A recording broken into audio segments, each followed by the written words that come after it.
Alright, welcome to another American-Statesman webcast. Rick, it's a time we look forward to all year. It's playoff time, but before we start talking about the next 6 weeks, let's talk about that last week of the regular season. Let's talk game balls. We've both got two to give out. Who's your first one going to go to? Well, the first one was a game that I went to. DeAndre's story was the story for Round Rock High School, running back. He had a total of 11 yards in the first half. Wound up with 159.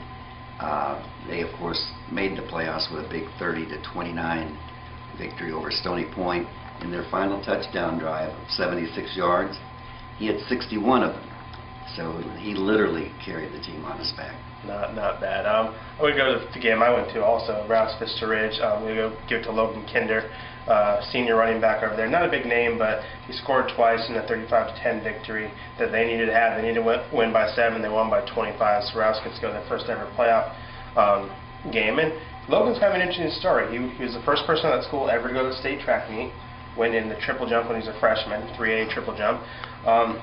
He's going to sign with UTSA this week, so he's going to be one of their first ever college signees. I think they've had one or two others.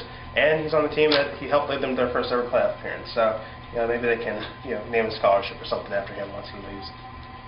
I'm going to go with Tyrone Owens, running back for Mater, as my second game ball. 254 yards. They beat Connolly by 3. That was a little bit of an upset. I don't know. Maybe you don't think so. I called it. You called it. I didn't.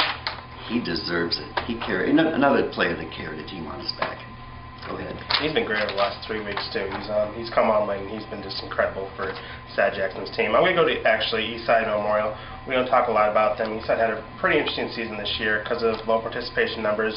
They weren't able to play a district schedule. They were only scheduled to play a 2A team and a bunch of charter and small private schools. But they went 5-3 against those teams, and they managed to schedule a game against Lanier because Lanier had last week off. It was their big homecoming game. They won 22-16. I gotta make sure I get this name right. Gilquesta McKenzie. He's a running back, had 2 touchdown runs, so they get the big homecoming victory. They finished the season 6-3, and maybe that will help fuel some excitement over there, and they can get the numbers they need to start playing in 26 4A. Maybe not next year, but in the years to come. So. Good job for those guys over there. They were 6-3 in the games they played this year. Is that right? That's pretty good. Not bad. I hope they come back.